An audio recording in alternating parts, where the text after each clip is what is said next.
airport, probably once every 4 years to do a compliance inspection. And I have all my airports on rotation. I try to visit them at least once every 4 years for this. And mostly I go out to take a look at the runway, the taxiways, the safety areas. I took my wheel out and measured. Wanted to make sure that you have the right distances out there for your safety areas mentioned. And just look for anything that was out of compliance or anything dangerous, or if you had lights that were down, I'd say to Terry, hey, we need to fix these lights. But really, the airport was in great shape. I only commented on 2 items. There was at the northeast end of the runway, there was a little dip where the threshold lights were, there was some dirt. We needed to grade out the dirt, and then at taxiway off of 6. There was a couple of the light bases were more than 3 inches above the ground, so Terry said he'd go out and fix those up. But yeah, it went really well today. Yeah, I can personally fix those 2 items. So we're a good, solid detail airport, right? Well, I'm not going to say that, but the airport was in good shape today, and I hadn't been out here since the runway was rehabbed last summer, so it was nice to see the rehabilitation of the runway and check that out also. So it was good. And I also want to thank you all for taking the chance to look at your assurances, the compliance manual, and read your advisory circulars, because those are really what we go by. And appreciate that. As far as the hangar advisory circular, I did read the draft, and from our standpoint, we would like to see at least an airplane in the hangar. We've been to many airports around here that have RVs and boats and no aircraft. And so as long as there's an aircraft and some other items, we're okay, as long as no one's living in the hangar and there is an aeronautical use. I think that what we're most worried about is that maybe the hangar lease rates at the airport are not the same as a storage facility. There might be more of a storage facility, so people would rather store their toys at the airport instead of at a storage facility. So from our standpoint, we would at least like to see an aircraft in the hangar. That's the position we take. Yeah. We realize there are some incidental items in the hangars, but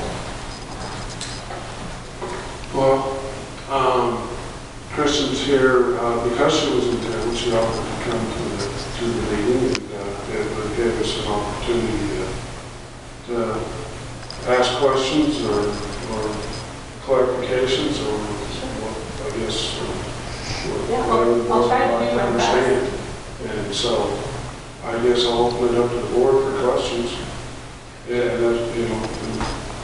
yeah, like I said, I'll try to do my best to answer your questions. If there's something I can't answer, I'll get back to you, and definitely. Okay, just a question. For me, it was just you're the FAA engineer for the state, over the state of Utah, but out of the Colorado office. Yes, my office is in Denver. Our Denver office handles Colorado, Utah, and Wyoming. And we're in the Northwest Mountain region, which handles the Northwest 7 states. And so, yeah. Very good. Go ahead. Question?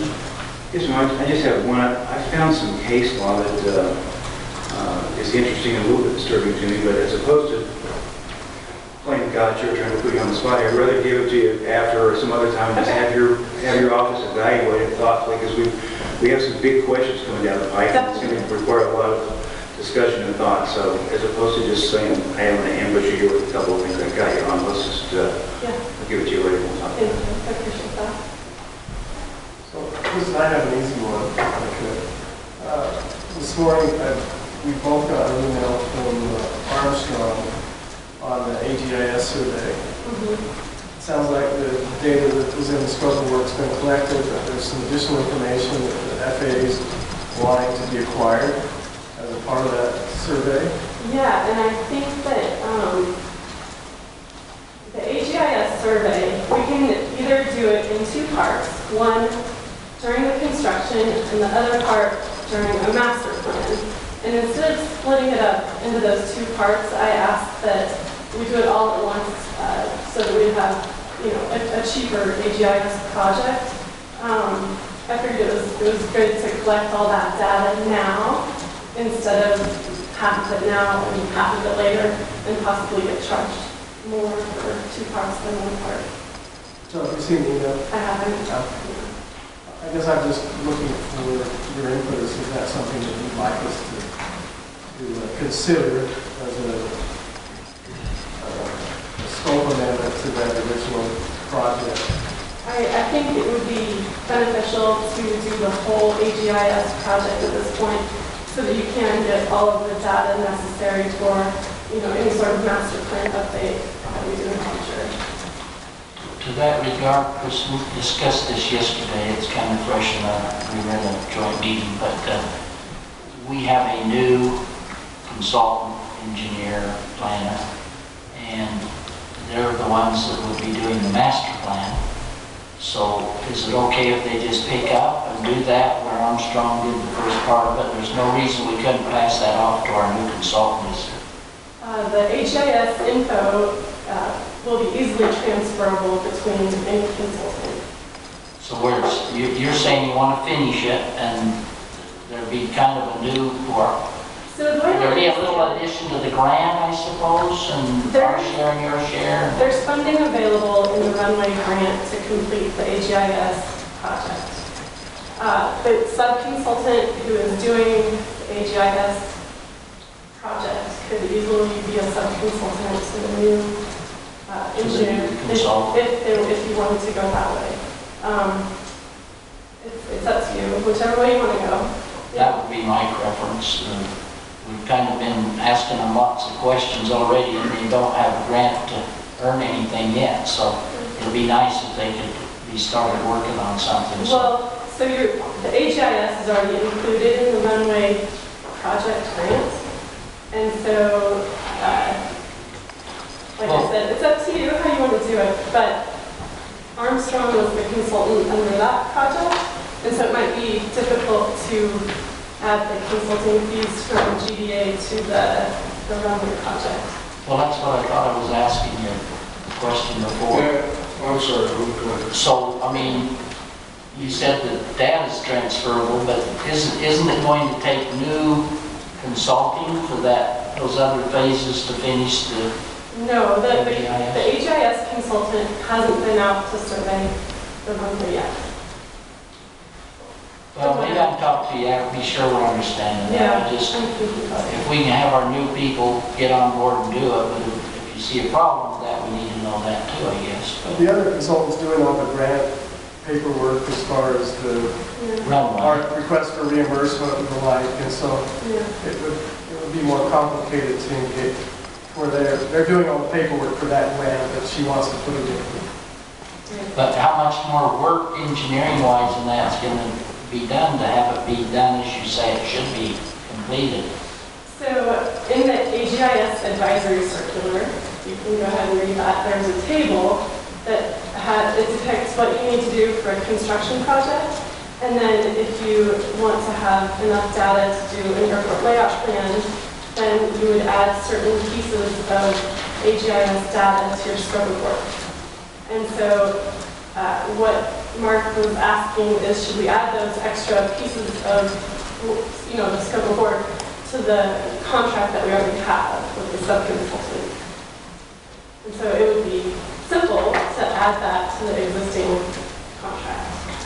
Well, apparently we have some minor wrinkles about whether we can move forward on the master plan, but couldn't that be the beginning of that master plan? What we really want is to have our consultants dig into, I guess, our alternatives of the B2C2 and what the cost differences are and what will be expected. And so we wanted to get them started on that, and if they could start doing this, whatever. I mean, I don't understand all of this. I understand.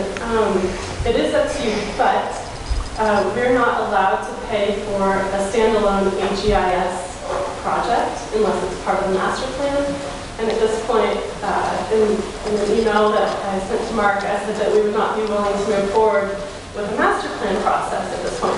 So we wouldn't be able to do just the AGIS part without the full master plan. So that's what I was recommending, that we complete the AGIS. But you stuff it into the one you've approved. Exactly. Okay. We'll look at that, certainly. Well, but just for clarification, I mean, it was previously funded with Armstrong as a project that they're in the middle of working on, is that correct? Correct. Yeah, so, I mean, it's like any engineering project, the whole project out in the middle is kind of... Well, it's new work, isn't it? No, I mean, It's part of the... Armstrong has a sub-consultant working on AGIS. And so that sub-consultant, has a contract with Armstrong, and they would be working on that project. It's just an increased scope of work, because they just want more data than what was originally in the original scope. And there'll be a city share of that increased scope of work. Correct. And I saw something where we had 120 and it's going to 150, is that? Well, the number that was in the email that you haven't seen was another $28,500 to do what additional items that sound like you requested to consider. That's the total project, right? Yeah, it's not the city's percentage. No, that's the, ours would be 4.685% of that. Kristen, a question. As a new board member, I've been here a few months, but I've been digging and learning and grabbing and reading, and acronyms is the fun part. The alphabet soup of the FAA. It's worked for Congress, and I learned BLM and all the rest of that, but I didn't learn FAA. I have a document here that's the feasibility study of May 12, 2003. Is that the latest? Is that the current document, master plan or I don't not? off the top of my head. Could you get back to me and tell us what our most current, what we're operating under now? So a feasibility, I don't know of any more a recent. feasibility study is usually part of a master plan. And so I would go back, and it sounds about right, but I would say you probably want the whole document and not just the feasibility study. Okay, so could I get email or whatever of what is the most recent master plan, and if this is part of that? Or And I'm sure you guys have a copy of it here in the city. Oh, we haven't seen We're that. talking about the That's why we're ALP. interested. Well, that's what we're talking about today. Yeah, I mean, it must be. So the airport layout plan is a drawing set. It was signed in 2005, but we have updates to the terminal area drawing that was done in like 2012, 13, and we have an update to the schedule, or the Exhibit A, which is all the land acquisition. That's a part of that. And that's available in my office. And Terry has a set too. Nice. I would say that. But that's they're drawings that are big like this. well, I guess, if I want to read the Bible's a book, I go to it and it's all there. I'm trying to get used to this master plan that's over 4 years and documents here, there, and everywhere. When I asked about the hearings and the discussion that was had in 2003, 4, 5 about the C2 at that time, this was the document I was given that addressed that. And I read through it, and there's some concerns I have in it, but I don't want to study all night long on an outdated document either. So is this what we operate by until we do a new master plan? Is that a fair question? No, that's not a master plan. Until we do a master plan, where do we look for our rules then? You have an old master plan somewhere. I don't know if it's dated 2003, but it is a city document, and that is your responsibility to keep your city documents together. I asked for, just a minute ago, if you can send the master plan, and then I get there's pieces of it all over. I want to see the master plan that's last relevant for our airport. That's all I'm trying to get to. I will double check for that. Thank you. I appreciate it. I think it's a set of 8 or 10 drawings. Yeah. That's It's the feasibility study and the drawings, and that's the entire master. No, there should be more pieces. to We the want to master see plan. all the pieces, whatever they Yeah, are. such as what? Do you know? I'm sorry. I There's don't know. forecasts. There's forecasts in here. There's a lot of that in here.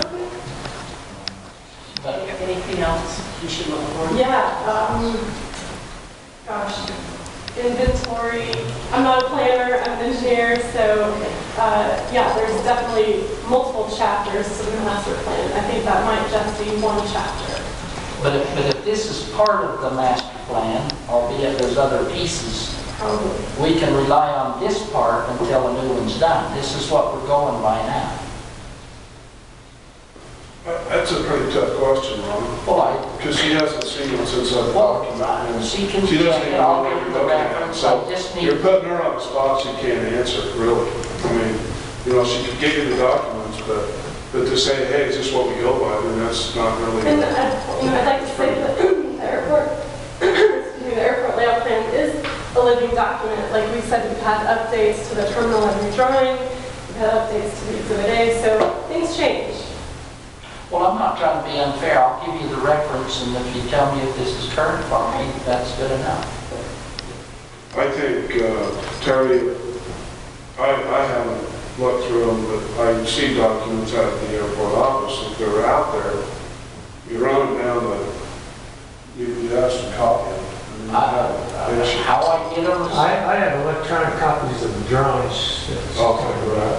I also have a CD of that document together here. well, I have some, what I'm really trying to get to is this document current, and I'll give you the Yeah, copy of the that's- page, and you can check and let me know if you do. Okay? Anything more? No, but we do, our consultant does have 2 or 3 questions, if we're done with 4 questions.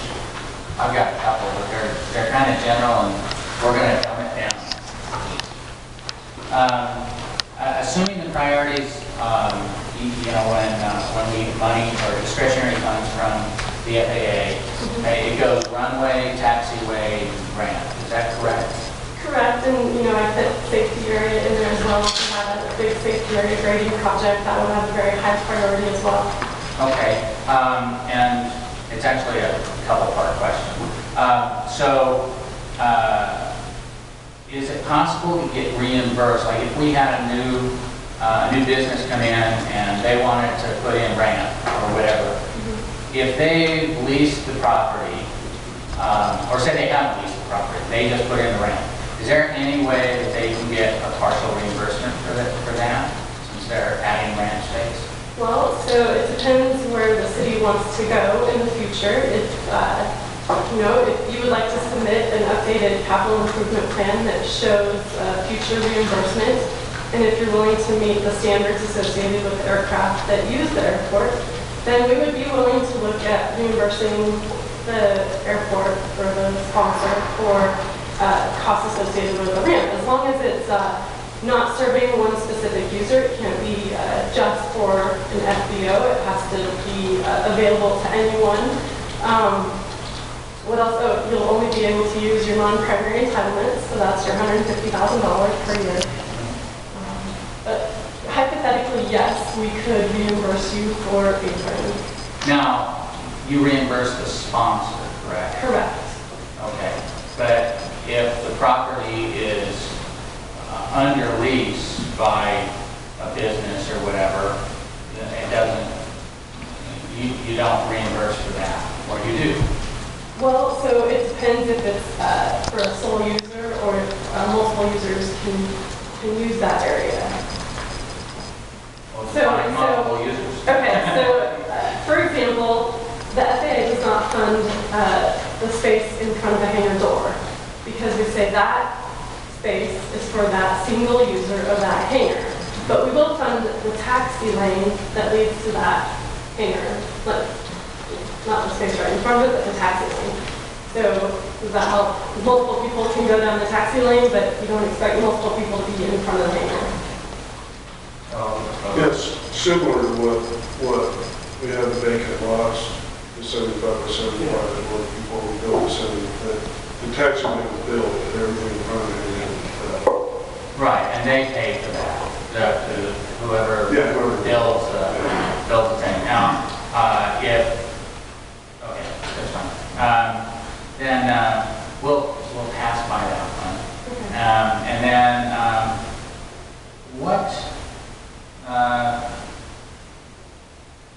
I'm having a hard time getting my head around the whole C2D2 thing. I know that that's the direction that the FAA wants us to go. but the airport was built as a B2. We just did enough, rehab of the runway to a B2 standard and all that kind of good stuff. And I guess I have a simple mind. So I look at it and I say, well, is there any way we can, we've got C2, D2 aircraft landing on a B2 airport. But it seems like the wrong people are getting, and maybe not just sellers, we're basically rewarding bad behavior. we're saying, okay, if you have a C2, D2 aircraft, you can land in a B2, and we'll just upgrade the airport that suits your needs. But I'm pretty sure that there are other government agencies that say, if you run down 189 at 80 miles an hour, they're probably going to give me a ticket. They're not going to upgrade that road to allow me to go 80 miles an hour. So my question is, what other options do we have? I mean, can we? I know reading some of the stuff that says, well, you can't implement charges that would be deemed punitive. But is there anything that we can do to help get us to where we need to be to maintain that runway without having to go to a full-scale upgrade? I know you guys are in a really tough situation here, and I feel for you. Because why do I not feel good about what you just said? From my standpoint, you have C2 aircraft landing and taking off at your airport very often. And so, from our standpoint, you really are a C2 airport. And I understand that you're meeting the standards of a B2 airport, but the FAA would really like you to meet the standards of the aircraft that are currently using the airport. So, what can we do? I think that we're going to have a lot of discussions about this. How do we solve this problem? We didn't ask the C2, D2 aircraft to come here. No. They just did. Yep. By their own discretion. Just like I'm going to go down 189 at 80 miles an hour because I feel safe. I'm okay. But it goes up to the pilot. Can I add to that? Yeah. The FAA is already publishing charts for C category minimums on the instrument approach. Why would the FAA publish C category minimums on an instrument approach to a B category airport? Because that's from the Flight Procedures Office, that's not my office. But Flight Procedures has recognized that there are C category aircraft coming in. And so I think that they're writing procedures to meet that need. Is that kind of sending an oversized semi into too short of a bridge?